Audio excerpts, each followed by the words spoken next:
Hello everyone, my name is Shubhra Vishwakarma. Welcome back to my channel. So आज की video में हम बात करेंगे कि फंडामेंटल ड्यूटीज़ कितनी होती हैं, कौन कौन सी हैं। आज हम इन्हें डिटेल में डिस्कस करेंगे।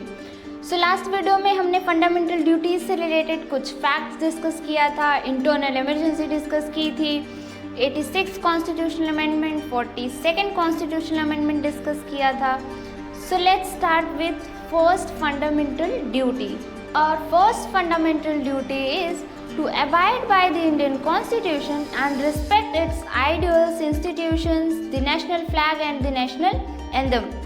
So हमारी first fundamental duty है कि हम इंडियन कॉन्स्टिट्यूशन और इंडियन कॉन्स्टिट्यूशन की आइडियल्स, इसके institutions like government departments such as parliament, supreme court, high court, governmental bodies जैसे election commission of India ECI, UPSC union public service commission, तो इन सब की रिस्पेक्ट करें।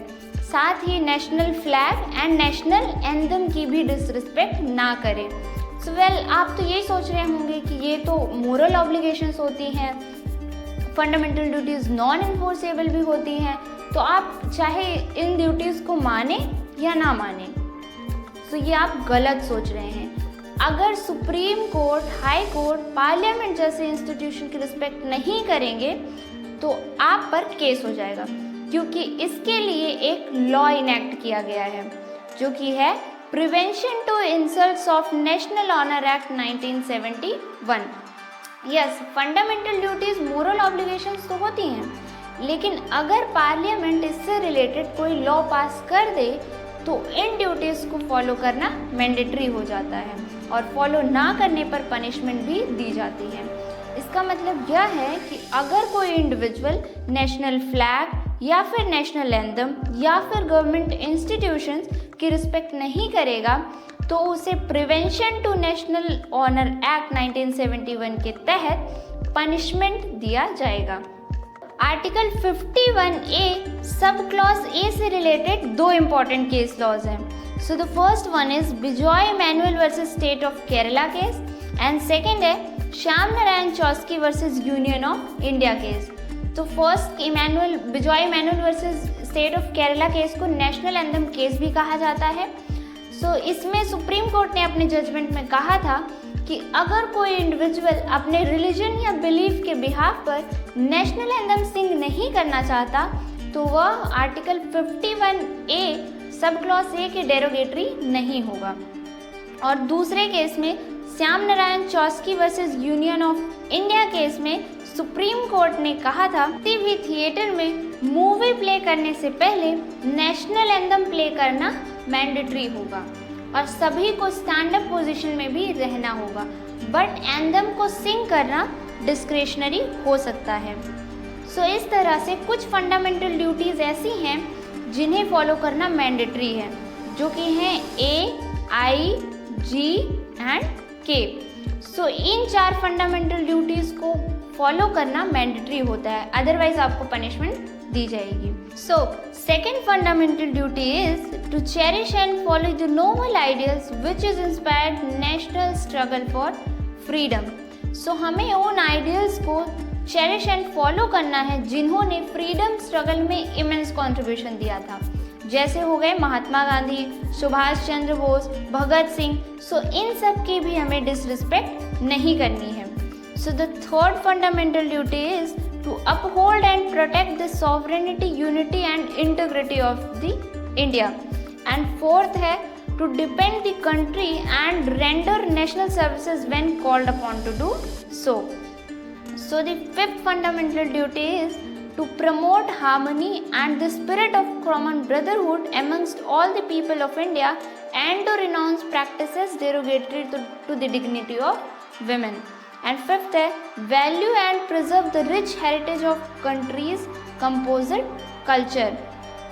Next है protect and improve the natural environment and including forests, lakes, rivers, wildlife and to have compassion for living creatures. So ये fundamental right कहता है कि natural environment को protect करना है, improve भी करना है, ये भी mandatory है। इसके लिए भी कुछ लॉज बनाए गए हैं, environmental protection act, wild life protection act, national green tribunal, forest conservation act 1980। सो इसके अकॉर्डिंग आप किसी भी डियर, लॉयन या एनिमल्स को मार नहीं सकते, डिफॉरेस्टेशन भी नहीं कर सकते, नहीं तो आप पर केस हो जाएगा। सो इससे रिलेटेड एक बहुत ही सेंसेशनल केस तो आपने सुना ही होगा, जो कि है सलमान खान का केस, ब्लैक बक पोचिंग केस 1998। तो इस केस में क्या हुआ था, हम साथ साथ हैं 2 की फिल्म की शूटिंग के दौरान सलमान खान पर 2 ब्लैक बक मारने के एलिगेशंस हैं। तो सलमान खान पर wildlife protection act section 9 and 51 के तहत ये एलिगेशंस लगाए गए थे, but due to the lack of evidences he has been acquitted from the court of law. Next है to develop scientific temper, humanism and the spirit of inquiry and reform. And next है to safeguard public property and to abjure violence. So आपको public property को भी safeguard करना है। Public property क्या होगी, जैसे रेलवेज हो गए, रोड्स हो गए, गवर्नमेंट बसेस हो गई, गवर्नमेंट स्कूल्स हो गए। सो इन सब को आपको सेफगार्ड करना है और वायलेंस भी नहीं करना है। So next fundamental duty is to strive towards excellence in all spheres of individual and collective activities so that the nation constantly rises to higher levels of endurance and achievements. Next है parent or guardian to provide opportunities for education to his child or ward between the ages of 6 to 14 age. इसके according parents या फिर guardian की ये duty है कि वो अपने 6 से 14 साल के बच्चों को एजुकेशन की अपॉर्चुनिटी दें। सो इसी फंडामेंटल ड्यूटी को, जो कि है आर्टिकल 51A सब क्लॉज के को 86th कॉन्स्टिट्यूशनल अमेंडमेंट के द्वारा इंडियन कॉन्स्टिट्यूशन में इंसर्ट किया गया था। सो यहाँ पर एक इम्पॉर्टेंट नोट ये होगा कि जो फंडामेंटल ड्यूटी के लिए रिमाइंडर वर्ड यूज़ किया गया था, वो reminder word justice Verma committee के रिकमेंडेशन पर यूज़ किया गया था। और आपको इन सभी फंडामेंटल ड्यूटीज़ को सारे वर्ड टू वर्ड लर्न करने की ज़रूरत नहीं है, आप कुछ फंडामेंटल ड्यूटीज़ के इम्पॉर्टेंट टर्म्स को याद रख सकते हैं, बस उतने से काम चल जाएगा। So thank you everyone. I hope this video is helpful. If it is helpful, then please do like, comment, share and also subscribe to my channel.